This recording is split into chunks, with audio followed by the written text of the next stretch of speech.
교회는 가정과 비슷합니다. 교회를 생각하실 때 회사를 생각하시기보다 여러분 가족을 생각하시면 교회의 본질에 맞습니다. 우리는 다 하나님을 아버지라고 부르고 있고 또 예수님께서는 교회를 자신의 몸이라 그렇게 비유를 하셨습니다. 부모로서 저희들은 자녀들이 정말로 잘 되기를 원합니다. 부모는 자기가 먹고 싶은 것, 가지고 싶은 것, 입고 싶은 것 아껴서라도 자녀들을 더 먹이고 싶고 자녀들을 더 입히고 싶고 부모보다는 자녀들이 더 잘 되기를 소원합니다. 그것이 하나님께서 부모에게 주신 하나님 아버지의 마음입니다. 교회도 마찬가지입니다. 우리는 교회를 생각할 때에 우리 세대의 교회뿐만 아니라 앞으로 이어갈 서울중앙교회의 다음 세대를 생각합니다. 그리고 우리 자녀들이 정말로 하나님의 은혜 안에 부흥을 이루면서 살아가기를 소원합니다.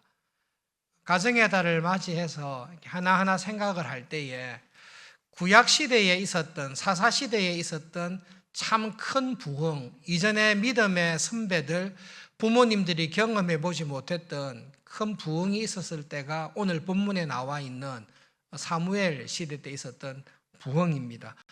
굉장히 찾아보기 힘든 정말로 이런 부흥도 있었나 싶을 정도로 특별한 부흥의 시기가 찾아왔습니다. 여러분 부흥하실 때에 그러니까 하나님의 관심은 한 사람 한 사람의 영혼에 내 마음에 있습니다. 이스라엘 백성들이 하나님을 사모했다, 하나님을 간절히 찾았다라고 이야기를 하고 있습니다. 300년 가까운 사사시대 동안 이스라엘 백성들이 전체적으로 하나님을 간절히 이렇게 찾았던 적이 없습니다. 표현을 좀 독특하게 쓰고 있는데요. 최근에도 장례식이 있었지 않습니까? 사랑하는 부모님께서 소천했을 때에 장례식장에 그 탄식이나 슬픔이 있습니다. 특별히 경험해 보셔서 아시겠지만 부모님의 사랑하는 부모님, 그 부모님의 시신을 화구에 넣어서 이렇게 화장하는 순서가 있습니다. 어지간한 유가족들이라도 정말로 나를 사랑하셨던 아버지와 어머니의 시신을 화구에 넣고 이렇게 할 때에 그때는 정말로 마음의 탄식이 나올 수밖에 없습니다. 믿는 사람이든 믿지 않는 사람이든 부모님의 사랑과 은혜를 아는 사람이면 함께 하지 못하는 그 슬픔이 탄식이 있습니다. 간절하게 부모님을 찾는 거죠. 그 표현을 그대로 쓴 것입니다. 이스라엘 백성들이 사랑하는 부모님을 잃고 부모님을 그리워하면서 탄식하듯이 하나님을 그런 마음으로 찾고 사모했다, 그렇게 표현하고 있는 것입니다. 이스라엘 역사에 특별히 사사시대에 이렇게 했던 적이 없습니다. 마음만 그랬던 것이 아니라 오늘 사건을 보시면 두 가지 정말로 하나님을 찾고 있구나라는 것을 보여주는 장면이 있습니다. 사무엘이 그 모습을 보고 정말로 하나님 앞에 회개하고 하나님 백성답게 살기 원하면 여러분 숨겨둔 우상을 다 제거하십시오. 여러분이 추구하고 있었던 우상들, 하나님과 겸하여 섬겼던 우상들을 제거하십시오 라고 했을 때에 한 마음으로 바알과 아스다롯의 신상들을 다 파괴하고 제거합니다. 은밀한 중에 내가 가지고 있었던 죄악된 모습들, 습관들을 순식간에 다 끊어버린 것이죠. 에베소의 복음을 전했을 때에 하나님의 말씀으로 은혜를 받았습니다. 그때 교인들이 마술을 통해 형통하고 성공하기 위해서 비싼 돈을 주고 샀던 마술책들을 다 가지고 와서 다 불에 태워버립니다. 큰 은혜를 받은 것이죠. 내가 이 마술책의 힘을 얻어서 행복할 게 아니다. 하나님을 믿는 믿음으로 살겠다. 그 결심을 한 것이 에베소 교회에 있었던 부흥입니다. 그때와 같은 부흥이 놀랍게도 사사시대 때 벌어졌습니다. 두 번째로 이 사람들이 엄청나게 바뀌었다는 것이 회개하기 위해 미스바에 모였습니다. 근데 그걸 알고 블레셋이 기습을 한 거죠. 그때 보여준 모습을 보면 이 사람들 정말로 믿음 충만, 성령님이 충만하다라는 것을 보여주고 있습니다. 20년 전에 이 사람들이 어떻게 했는가 하면 홈리와 비느하스를 통해서 전쟁에서 이기기 위해서, 내 사업의 성공을 위해서, 내 전쟁에 승리하기 위해서 하나님의 언약궤를 끌고 왔던 사람들입니다. 이번 일이 중요한데 하나님의 능력을 좀 빌어서 써야 되겠다. 그렇게 왔던 사람들입니다. 그리고 난 다음에 엄청난 패배를 당했습니다. 블레셋의 언약궤를 빼앗겼습니다. 6, 7개월 있다가 다시 돌아왔는데 반기지를 않습니다. 하나님의 언약궤를 가지고 전쟁 나갔다가 남편도 죽고 아들도 죽고 많은 사람들이 죽은 처참한 실패를 경험했습니다. 하나님의 언약궤가 스스로 능력으로 돌아왔을 때 아무도 반기지를 않습니다. 그리고 저 산골짜기에 있는 집에 그냥 20년간 처박아 놓은 것입니다. 그리고 20년이 지났습니다. 20년이 지난 이후에 똑같은 전쟁이 딱 벌어졌는데 20년 만에 이 사람들의 태도가 완전히 바뀌었습니다. 블레셋이 기습하러 옵니다라고 했을 때에 한마음으로 사무엘에게 부탁합니다. 하나님께 우리를 위해서 기도해 주십시오. 당신이 우리를 위해 하나님께 기도해 주십시오. 그러면 하나님께서 우리를 도와주시고 구해 주실 것을 믿습니다. 그런 사람들로 바뀐 것입니다. 그래서 여러분 300년 가까운 사사시대 때 이스라엘 백성들이 이렇게 하나님을 사모하고 믿음으로 위기를 대처한 것은 이것이 처음입니다. 그래서 궁금한 것이 이것이죠. 어떻게 해서 이게 가능한가? 언약궤는 돌아왔는데 관심이 없고 20년 전에 처참한 패배를 당해서 하나님에 대한 실망 가득했던 사람들인데 어떻게 해서 이런 변화가 교회에, 구약 교회에 일어났을까 궁금한 내용입니다. 여러분 사무엘상 7장 15절부터 17절에 있는 말씀을 한 절씩 읽겠습니다. 그러면서 어떻게 해서 이런 부흥이 일어났는지 성경의 기록을 살펴보겠습니다. 한 절씩 교독하겠습니다. 사무엘이 사는 날 동안에 이스라엘을 다스렸으되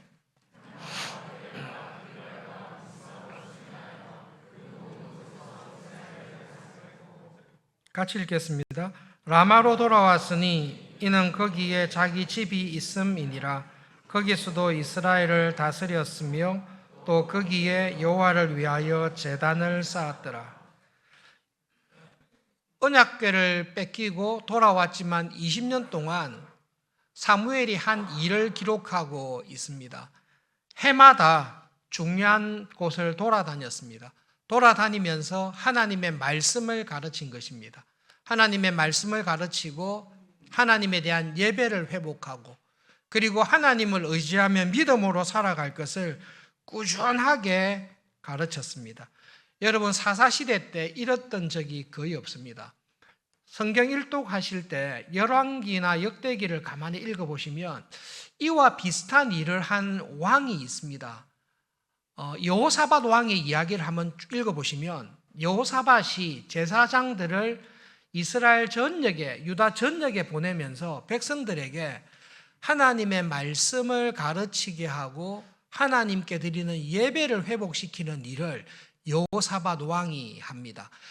아합 왕과 정치적인 결혼을 한 것 빼고는 여호사밧이 했던 일이 남쪽 유다 백성을 굉장히 튼튼하게 경건하게 만듭니다. 사무엘이 20년간 이 일을 한 것입니다.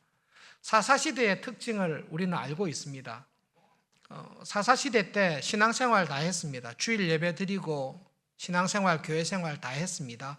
그런데 자기 소견에 따라서 예배를 드렸습니다. 그게 하나님께서 구약의 교회를 바라보시는 안타까움입니다. 하나님을 믿습니다. 신앙생활 합니다. 그런데 하나님께서 말씀하신 그 말씀에 따라 순종하면서 하는 것이 아니라 자기 소견에 좋을 대로 이 정도 이렇게 신앙생활하면 잘하는 것이다라는 자기 소견에 따라 신앙생활을 한 것이 사사시대 교회의 특징입니다. 그 고리를 끊는 사람이 사무엘입니다. 사사들 가운데 여러분 생각해 보십시오. 대부분의 사사들이 전쟁의 영웅으로 긴박할 때에 구원한 사사들입니다. 그런데 여러분 삼손과 거의 동시대에 살았다라고 생각하는 사무엘을 보시면 이 사람은 전쟁의 영웅은 아닙니다만은 하나님의 말씀을 들고 하나님의 백성들에게 믿음으로 살아가는 것을 꾸준히 20년이 넘도록 꾸준히 가르쳤던 사람입니다. 그때에 하나님께서 교회에 큰 부흥과 은혜를 주셨습니다. 여러분 사무엘 시대에 암울했던 사사시대에 있었던 이 부흥과 개혁은 제 생각으로는 이스라엘 전체 역사에 통틀어서도 이와 같은 부흥은 없습니다. 여러분 성경 읽으실 때 유명한 개혁, 유명한 부흥운동 생각할 때 우리가 떠오르는 사람은 두 사람입니다. 히스기야의 개혁과 요시야의 개혁입니다.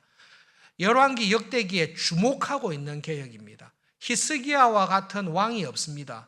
요시야와 같은 개혁은 없습니다. 읽어보십시오. 모든 우상들을 철폐하고 산당들도 제거하고 예루살렘 성전에 와 있었던 우상들을 다 제거하면서 출애굽 이후로 이처럼 유월절을 지낸 적이 없었더라. 여러 가지 면에서 강력한 개혁을 이루는 사람이 히스기야하고 요시야입니다. 그런데 여러분 그 히스기야와 요시야의 개혁을 직접 보고 있는 이사야나 예레미야나 선지자들의 글들을 읽어보시면 히스기야와 요시야의 개혁의 잘한 점과 함께 하나님 마음에 부족한 점을 같이 기록하고 있습니다. 히스기야와 요시야의 개혁에 부족한 점이 뭔가 하면 히스기야가 죽고 난 이후에 아들 므낫세가 왕이 되었을 때에 아버지 히스기야가 했던 모든 개혁을 다 뒤집어 엎어서 이전보다 더 심각하게 우상 숭배로 들어갑니다. 요시야와 같은 개혁을 이룬 왕이 없는데 요시야가 죽고 난 다음에 그 아들 때에 남쪽 유다는 다시 우상 숭배에 빠져서 나라가 완전히 망해버립니다. 선지자들이 주목하는 것은 너희들이 육체의 할례를 하지 말고 마음의 할례를 해라고, 제사를 바꾸고 의식을 바꾸고 절기를 잘 지키는 것으로 개혁을 하지 말고 너희 마음속에 하나님을 향해 부드러운 마음, 하나님의 말씀을 사랑하고 그 말씀에 순종하는 그 마음의 할례를 받아야 된다라고 이사야를 통해 선지자들을 통해 안타까움을 계속 이야기를 하고 있습니다. 히스기야와 요시야의 개혁이 경건한 군주, 뛰어난 종교 지도자가 죽고 난 이후에 순식간에 사라져 버립니다. 그런데 여러분 사무엘 시대에 있었던 개혁은 백성들의 마음이 바뀐 것입니다. 교인들의 마음이 완전히 바뀌어 버렸습니다. 이전에는 하나님에 대해서 무관심하고 실망했던 마음들이 어린아이가 배가 고파서 어머니에게 젖을 달라고 막 보채면서 울듯이 온 이스라엘이 하나님을 간절히 찾으면서 하나님 우리를 도와주셔야 됩니다. 하나님 우리와 함께 하셔야 됩니다라는 마음의 할례를 받는 구약 역사의 전무후무한 개혁을 이루게 된 것입니다. 교회의 영적인 지도자로 영적인 부모로서 사무엘이 이스라엘 백성들 교회를 향해서 한 일이 그 일입니다. 우리가 이 300년 광야 시대를 지나고 있습니다. 살아봤지 않습니까? 우리 실력으로 이 세상을 이길 수 없습니다. 우리의 군사력으로 세상과 싸워서 능히 이길 수 있는 힘이 없습니다. 그러나 교회는 교회와 함께 하시는 하나님을 믿는 믿음에 서 있을 때에 그때 교회는 세상을 이깁니다. 우리는 나무 몽둥이밖에 없고 저쪽은 철병거를 가지고 온다 할지라도 하나님께서 우리와 함께 하시면 교회는 세상과 더불어 이길 수 있습니다. 그것을 후손들에게, 자녀들에게 전심으로 가르친 것입니다. 여러분, 가정의 달을 맞이해서 우리 자녀들이 세상에서 성공하기를, 하나님의 자녀로 성공하기를 우리는 정말로 원합니다. 그래서 여러분 그 많은 시간과 돈과 열심을 다해서 자녀들을 학원에, 좋은 교육에, 좋은 대학에, 좋은 직장에 가기 위해서 영혼을 갈아 넣듯이 수고하고 있지 않습니까? 동시에 여러분 기억해야 될 것은 우리의 사랑하는 자녀들이 이 세상에서 믿음으로 살아갈 때에 부모가 줄 수 있는 최고의 선물은 하나님을 만나도록, 하나님이 어떤 분이신지를 경험할 수 있도록 하나님께 가까이 데리고 오는 것이 믿음의 부모가 자녀들에게 줄 수 있는 최고의 선물입니다. 그리고 우리는 믿음 생활을 통해서 믿습니다. 하나님을 믿고 믿음으로 살아갔던 사람들을 하나님은 결코 버리지 않는다. 내 삶이 그러했다. 나를 도우셨던 하나님께서는 나의 자녀들을 더 큰 은혜로 도우실 것을 믿는 믿음이 우리에게는 있습니다. 300년 동안 지지부진 다 실패했습니다. 여호수아 살아있을 한 20년 정도 열심히 전쟁에서 승리한 이후에 아무런 길을 펴지 못하고 있었던 교회에 회복의 길을 준 것이 하나님의 말씀을 통한 은혜입니다. 그러므로 여러분, 우리가 이번 세대로 교회를 섬기고 있지만 하나님의 교회, 주님께서 재림하실 때까지 은혜로 든든히 서 있을 서울중앙교회, 우리 그러기를 바라죠. 믿죠.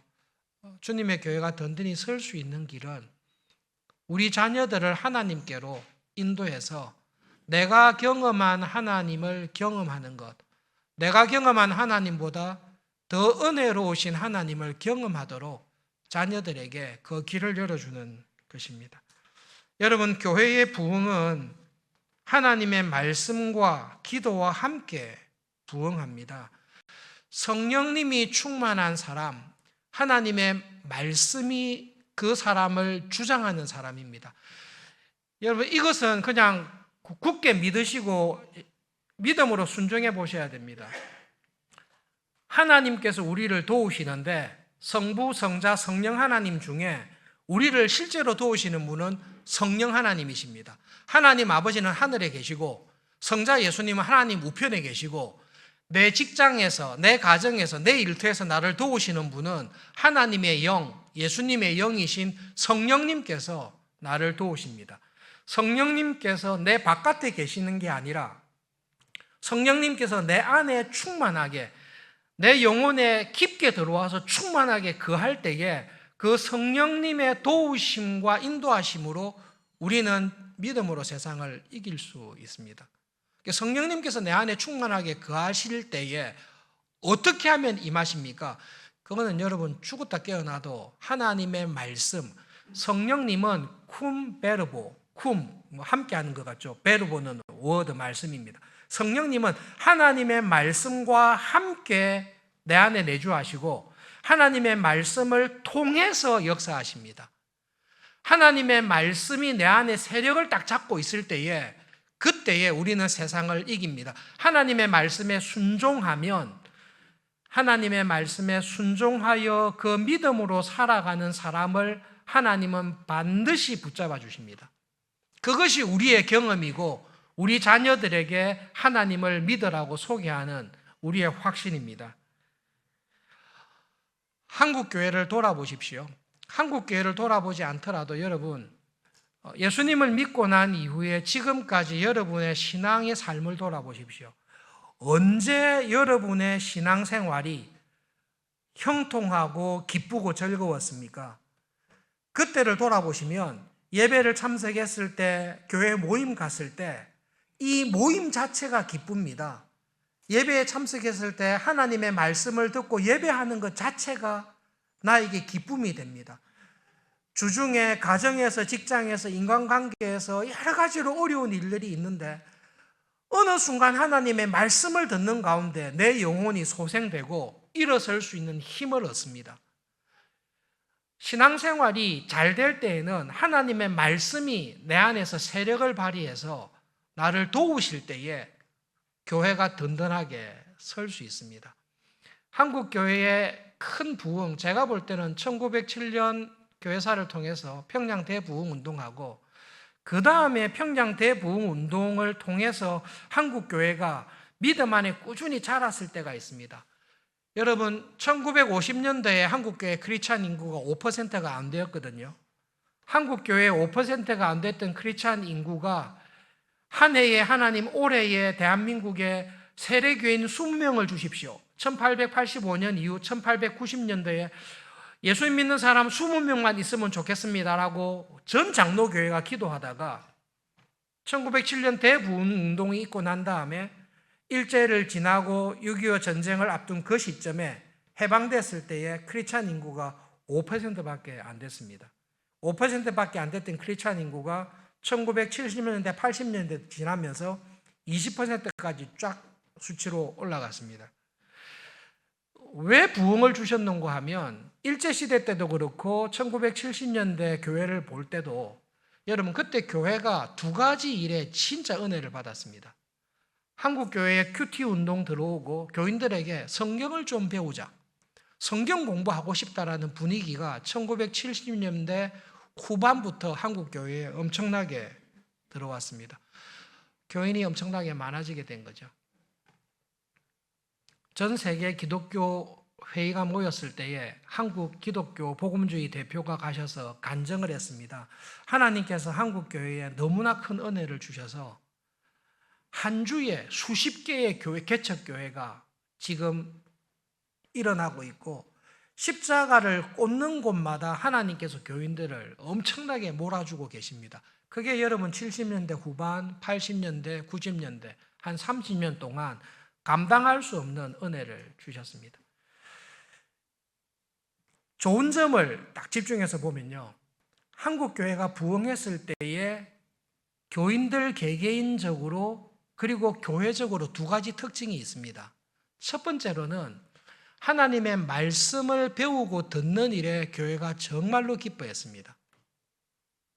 그리고 여러분 지금 저하고 연배가 비슷하신 분들은 거의 다 기억하실 것입니다. 1980년도에 대한민국에 있는 교회 중에서 금요 철야기도, 금요 기도회를 안 한 교회가 80년대, 90년대에 거의 없었습니다.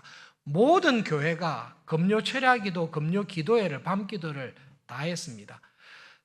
그 시절에 일간지 신문을 보시면 간혹 그런 기사가 났습니다. 상가에 있는 교회, 개척교회, 주택가에 있는 교회가 금요일 날 기도회를 너무 뜨겁게 해서 북을 치고, 그때 북까지 쳤거든요. 북을 치고 밤 늦은 시간에 계속 기도하니까 이게 민원이 들어와서 어렵다라는 기사들이 심심찮게 났습니다. 그때 교회들이 어떻게 했는지 아십니까? 기도는 해야 되겠고 민원이 들어오니까 방음 장치를 하고 어떤 교회는 불 새어 나가면 안 되니까 이불을 가지고 와서 교회 창문을 닫고 그렇게 교회가 간절히 기도했습니다. 그때에 하나님께서 교회에 은혜를 주시고 힘을 주셨습니다. 여러분 그 시절에 목사님들이 뛰어났다 그렇지 않습니다. 설교가 훌륭했다 그렇지 않습니다. 그런데 이상하게 그때는 교회로 모이지 않습니까? 교회로 함께 모여서 예배를 드리거나 기도회 할 때에 우리 안에 하나님이 함께 계시고 이 예배당에 와서 신앙생활을 하는 것 자체가 기쁨이 되고 힘이 됩니다. 뭔가 이 세상이 가지고 있지 아니하는 담력을 얻고 여기서 은혜를 받아서 믿음으로 살아가는 일에 교인들이 부끄러워하지 않았던, 그래서 여러분 직장에 가서 요즘은 그런 말 잘 못하시죠. 예수 믿으십시오. 예수님을 믿으면 정말로 좋습니다. 우리 교회 가보십시다. 교회 가면 예수님이 계십니다. 이 이야기를 교인들이 부끄럽지 않게 담대하게 예수님을 전했던 그때가 있습니다. 참 안타까운 것은 그렇게 하나님의 은혜로 교인들이 이렇게 많아지면서 교회가 쇠퇴하게 되고 영적인 어려움에 처하게 됐을 때에 우리가 신앙생활 이렇게 하면 안 되는데, 옛날보다 건물도 하나님의 은혜로 잘 지었고 사람도 많아졌고 모든 것이 넉넉해졌는데 우리가 하나님을 믿을 때 이렇게 믿으면 안 되는데라는 고민이 여러분 90년대부터 꾸준히 나왔습니다. 80년대 말부터 나왔습니다. 그 염려 가운데 무슨 염려가 있었는가 하면 예수님 언제 재림하실까? 이 질문이 나왔습니다.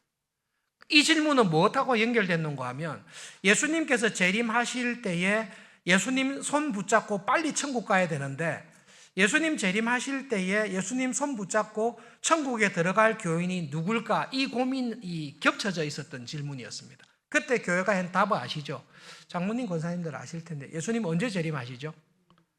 예수님께서는 추운 겨울에 비 오는 수요 기도회 때 재림하신다.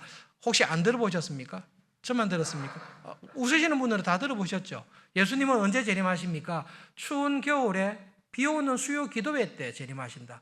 그리고 추운 그날 수요 기도회 때 나왔던 교인들을 데리고 천국 가실 거다. 이게 이제 교회에 있었던 생각입니다. 그때 교회가 어떤 고민이 있었는가 하면 주일 오전 예배 때는 100명이, 예를 들어 100명이 출석합니다. 그럼 주일 저녁 예배 때는 50명이 출석합니다. 수요 기도회 때는 30명이 출석합니다.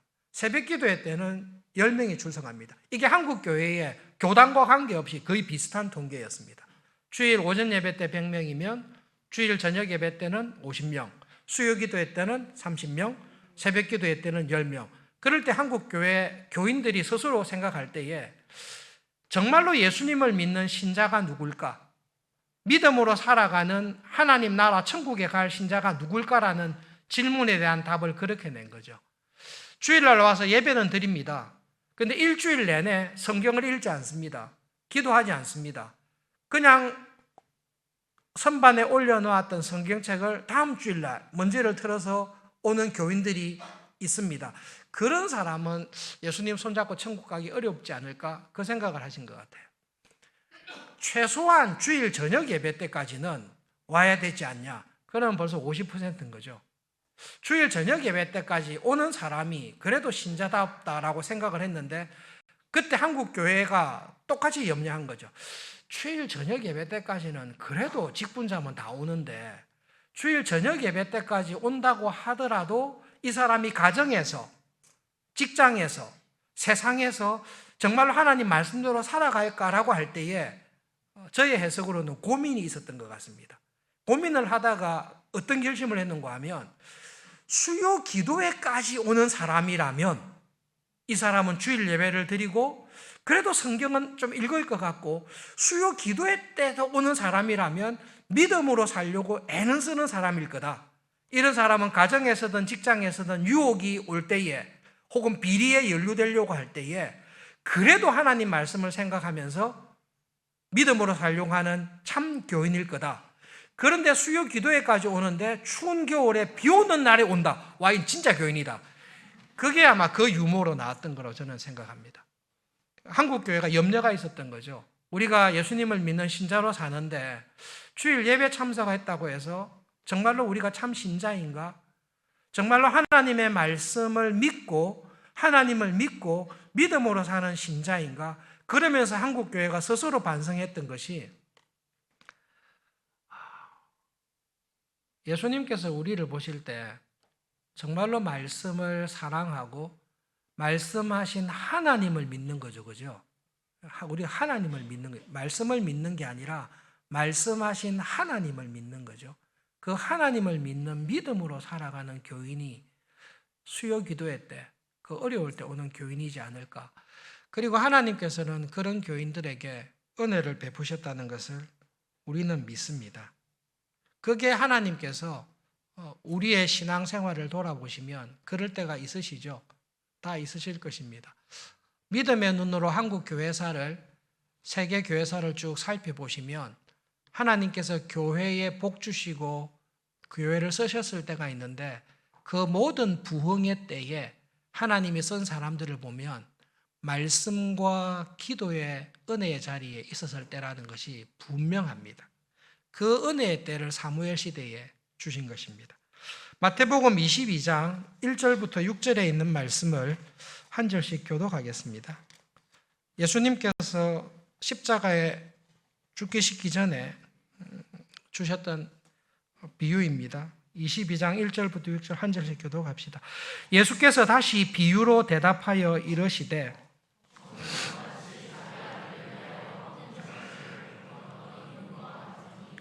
그 종들을 보내어 그 청한 사람들을 혼인잔치에 오라 하였더니 오기를 싫어하거늘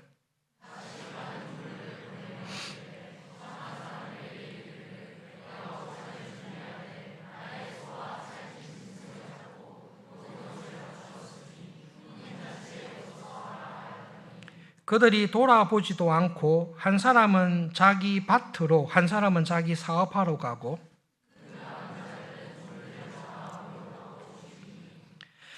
이 비유를 바리새인들과 대제사장들이 들었을 때 누구에게 하는 말인지를 정확하게 알았다라고 기록하고 있습니다. 혼인잔치 비유를 그냥 생각해 보십시오. 여러분 초대를 받았습니다. 그런데 누구 초대를 받았는가 하면 임금님의 초대를 받았습니다. 우리 지금 상황으로 보면 대통령이 여러분을 초대한 거죠. 대통령이 여러분을 초대했는데 언제 초대했습니까? 대통령에게도 너무나 중요한 자기 자녀의 결혼식 혼인잔치에 초대를 했습니다. 그냥 티타임 합시다 아무 일 없어 이게 아니라 왕으로서도 너무 중요한 자녀의 혼인잔치에 특별히 초청을 했습니다. 여러분 그럼 가시겠습니까? 안 가시겠습니까? 이거는 백성이라면 무조건 가야죠. 이는 왕이 불렀던 거거든요. 왕이 백성을 부르면 두말하지 않고 가야 되는데 왕이 특별히 나를 선정해서 초대를 한 것이고 이 초대가 나에게 은혜와 복을 더하는 왕의 혼인잔치에 초대를 한 것입니다. 그런데 안 갑니다. 이 사건 자체로 볼 때에 이 왕의 초청, 명령을 해도 가야 되는데 특별한 은혜로 불렀는데도 안 갔다는 것은 이 사람은 왕의 백성이 아닙니다. 왕의 백성이 아니라 그 사인을 왕에게 준 거죠. 왕이 나의 잔치에 와라 이렇게 했는데 가기 싫어요. 난 당신하고 상관없어요. 그 메시지를 준 것입니다. 안 가는 이유가 있습니다. 왕이 자기에게 부른 이 일보다 내 일이 더 중요합니다. 내 일에 도움이 되지 않으니까 안 가는 것입니다. 조금 이렇게 거친 예일 수 있지만 깔끔하게 연결은 안 되지만 일부 예배 때 중고등 학생들한테 이렇게 이야기했습니다. 예배 참석하는 대학 청년들에게도 이렇게 적용할 수 있겠죠. 내일 당장 시험을 쳐야 됩니다. 내일 당장 시험을 쳐야 되는데 시험 준비하는 게 바쁩니다. 그런데 하나님께서 천국 잔치에 오라고 주일 예배에 참석하라고 나를 부릅니다. 귀찮은 거죠. 내일 시험을 잘 치는 게 더 중요한데 천국 잔치든 뭐든 이게 내 인생에 도움이 안 되니까 주일 성수고 주일 예배고 간에 안 가버리는 것입니다. 여러분이 굉장히 거친 예일 수 있는데요. 평소에 하는 일이 바쁩니다. 직장에서 사업처에서 내가 할 일이 바쁩니다. 바쁜데 교회에서 나의 봉사가 필요합니다. 주일학교 교사도 필요하고 찬양대의 봉사자도 필요하고 식당에서도 봉사자도 필요합니다. 내한테 도움이 안 되니까 그 왕의 요청에 기분이 별로 안 좋습니다. 근데 봉사를 하는데 감사함으로 그 일을 하는 게 아니라 믿음이 좀 좋다고 생각하면서 이게 해주는 겁니다. 내가 지금 시간이 없고 나는 진짜 바쁜 사람인데 내가 시간 내어서 교회 봉사해 주는 거예요. 난 정말 이런 일을 하기에는 내가 정말로 이렇게 분주한 사람인데 그래도 좀 왕일이 해달라고 하니까 해주는 거예요. 예수님께서 그 이야기를 혼인 비유에 통해서 하는 것입니다. 여러분 하나님께서는 우리의 왕이십니다. 은혜로우신 왕이십니다. 그리고 이 왕을, 이 하나님을 나의 하나님이라고 부를 수 있는 것 자체가 은혜입니다. 왕이 나를 불러주시면 감사하죠. 직분을 맡았을 때 목회자로 장로와 집사와 권사로 직분을 맡았을 때에 모든 직분자의 마음속에 감사함이 있습니다. 하나님 정말로 부족합니다. 그리고 섬기면 섬길수록 부족한 것에 대한 이해가 이게 더 예민해집니다. 그런데 하나님께서 부족한 나를 써주십니다. 무익한 종인데 하나님께서 은혜로 그 무익한 것을 도와주시고 하나님의 나라와 주님의 교회를 섬기는 일에 나를 불러서 써주시는 기쁨이 있는 것입니다. 그것이 여러분 한국교회가 부흥했을 때에 하나님의 은혜 안에 거했을 때에 교인들이 가지고 있었던 하나님을 향한 사랑이었습니다. 하나님 저를 써주십시오. 하나님 저 같은 사람도 하나님은 쓰시는 하나님이신 것을 믿습니다. 저를 써주십시오. 그리고 저의 모든 부족한 것을 은혜로 하나님께서 참아주시고 은혜로 써주십시오.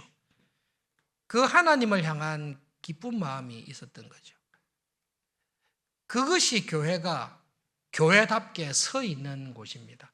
여러분, 하나님께서는 그런 교인들을 찾으시고 그런 교회를 이 세상에 두십니다. 교인들에게 있는 자랑이 뭔가 하면 나는 사실 그렇게 별 볼 일 없고 사실 우리보다 더 뛰어난 안 믿는 사람들이 천지에 있다는 것을 알고 있습니다. 그래서 우리는 우리를 자랑할 거는 사실 별로 없습니다. 그러나 우리와 함께 하시는 이 하나님은 세상이 갖고 있지 않습니다. 이 하나님이야말로 진짜 믿을만 합니다. 이 하나님을 딱 붙들고 이 하나님의 사랑 안에 있으면 진짜 세상에 두려울 것이 없습니다. 그것을 믿음으로 살면서 경험한 것입니다. 그래서 이 하나님이 너무너무 좋아서 사랑하는 사람에게 정말로 전달하고 싶은데 그래서 우리 자녀들을 하나님께로 데리고 오는 것입니다. 이 다른 것 다 잃어버리고 손해봐도 좋은데 하나님을 안 놓치면 된다. 그리고 하나님을 붙들고 살아가면 네가 부유하게 살든 가난하게 살든 네가 유명하게 살든 무명하게 살든 하나님을 붙들고 믿음으로 살아가는 것이 최고의 행복이다. 그것이 우리 교회에 있는 세상이 감당하지 못하는 감사고 믿음입니다. 우리는 그 믿음이 있어서 오늘도 나와 있지 않습니까? 그리고 이 내가 줄 수 있는 최고의 선물이 유산도 줄 수 있고 많이 줄 수도 있지만 여러분, 부모가 자녀에게 줄 수 있는 최고의 선물은 내가 경험한 하나님을 소개하는 것입니다. 그리고 하나님에게 이 아이의 인생을 딱 맡기는 것입니다. 그리고 우리의 자녀들이 우리를 떠날 때 아버지, 어머니 정말로 큰 힘이 되고 방패가 되었는데 영원히 함께 할 수 없지만 아버지, 어머니께서 소개하신 하나님을 저도 신뢰합니다. 저도 그 하나님을 의지합니다. 그런 신앙을 고백하는 자녀가 딱 됐을 때는 졸업시켜도 되죠, 그죠? 그런 후손들을 통해서 하나님의 교회가 세워지는 것입니다. 마지막으로 여러분 골로새서 1장 9절부터 10절에 있는 말씀을 잠깐 보겠습니다. 함께 읽겠습니다. 골로새에 있는 교인들을 향한 기도 제목인데 우리 교회를 향한 기도 제목도 됩니다. 같이 읽읍시다. 이로써 우리도 듣던 날부터 너희를 위하여 기도하기를 그치지 아니하고 구하노니 너희로 하여금 모든 신령한 지혜와 총명에 하나님의 뜻을 아는 것으로 채우게 하시고 주께 합당하게 행하여 범사에 기쁘시게 하고 모든 선한 일에 열매를 맺게 하시며 하나님을 아는 것에 자라게 하시고. 여러분, 그 교회를 향한 여러분 한 분 한 분 또 우리 자녀들을 향한 기도 제목입니다. 하나님의 뜻을 아는 것으로 점점 채워지기를 바랍니다. 그래서 어떤 자리에 있든지 하나님께서 지금 나에게 원하시는 것이 이거구나, 그걸 아는 거죠. 그렇게 하면 하나님께 합당하게 행합니다. 그것이 교회의 기도 제목입니다. 여러분, 크리스찬 대통령이 있으셨습니다. 크리스찬 장관도 있었습니다. 크리스찬 사장님도 있고 크리스찬 의사도 있고 많이 있습니다. 근데 하나님께서 원하시는 것은 크리스찬이 의사가 되는 것, 크리스찬이 국회의원이 되는 것을 넘어서서 크리스찬다운 국회의원이 되는 것입니다. 장관이 되는 것 넘어서서 장관이 크리스찬다운, 그러니까 예수님의 마음과 생각을 가진 장관이 되는 것입니다. 장관이 되었는데 높은 자리에 올랐는데 생각하는 것이나 행동하는 것이 안 믿는 사람, 세상의 원리대로 그대로 합니다. 세상의 불법한 일에 다 걸립니다. 그것은 하나님의 사람은 아니죠. 하나님께서 원하시는 것은 하나님의 사람들을 어떤 자리에 뒀을 때에 저 사람은 국회의원을 하는데, 저 사람은 사장인데, 저 사람은 의사인데, 저 사람은 노동하는 사람인데 하나님께서, 예수님께서 노동을 하시면, 예수님께서 정치를 하시면, 예수님께서 선생님을 하시면 저렇게 하겠구나. 크리스찬 의사가 크리스찬이 되는 것입니다. 그거를 위해서 기도하는 것입니다. 교회의 자랑과 기쁨은 하나님의 방식대로 이 세상을 변화시키는 일에 순종하며 살아가는 교인들이 나오는 것인데, 그것이 여러분 일독하실 때 특별히 서신서들 뒤에 보시면서 교회를 위해서 기도한다라는 구절들 있지 않습니까? 그 구절들 유심히 보시오. 전부 다 이 이야기입니다.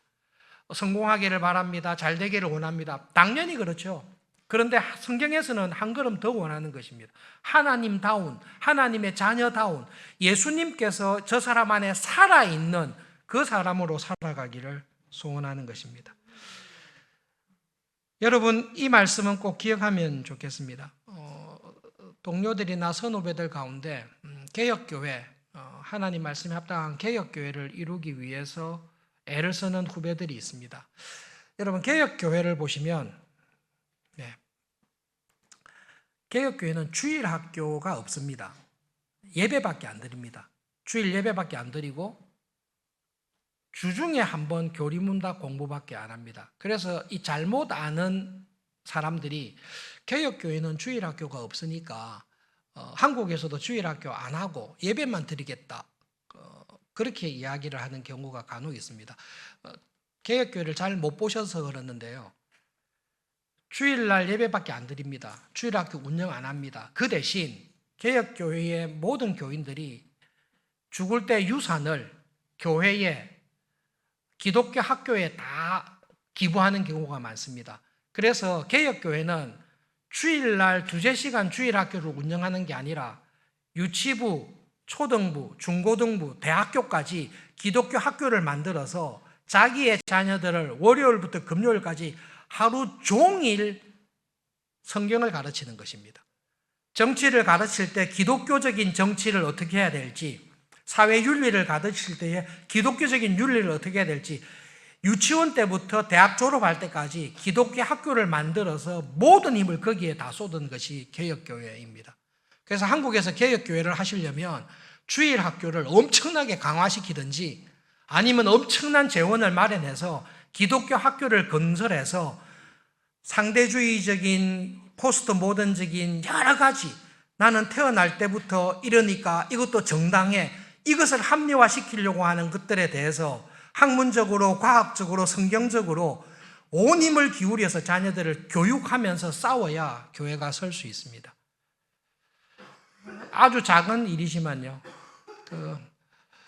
영아부부터 청년대학부까지 교육원 신축을 하고 있습니다. 리모델링은 끝났고 거기서 빨리 되기를 원합니다. 되고 난 다음에 정말로 영아부터 청년대학생들까지 교육관을 통해서 하나님의 말씀에 잘 은혜 받은 교회가, 교인들이 등장하기를 바랍니다. 그리고 그 사람들을 통해서 하나님께서 교회를 세우시고 이 땅을 치유하는 사람들로, 교인들로 세워지기를 바랍니다. 자녀를 두신 부모님들, 젊은 부모님들 권하는데요, 홈스쿨링 하듯이 교회의 시설을 통해서 자녀들을 믿음으로 잘 키우는 일에 좀 열심을 내시면 좋겠습니다. 왜냐하면 제가 볼 때 서울중앙교회 교인들은 그런 일을 하실 수 있는 준비가 되어 있는 분들입니다. 제가 볼 때는 여러분들은 마음을 먹으시면 충분히 하실 수 있는 분들이십니다. 교회가 기독교 학교 운영하지 않습니다. 교회는 시설을 빌려드립니다. 크리스찬들이, 기독교 부모들이, 헌신된 그리스도인들이 기독교 학교를 운영을 합니다. 그런 비전이 여러분들 속에 있으시면 참 좋겠습니다. 네, 말씀을 기억하면서 함께 기도하겠습니다. 하나님을 가까이 하는 은혜를 주십시오. 하나님, 우리 교회가 하나님을 믿는 믿음의 대범한 교회가 되게 해주셔서 하나님이 쓰시고 이 땅을 치유하는 교회가, 교인이 되도록 은혜를 주십시오. 말씀을 기억하며 함께 기도하겠습니다.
하나님, 우리의 영혼이 부흥되기를 원합니다.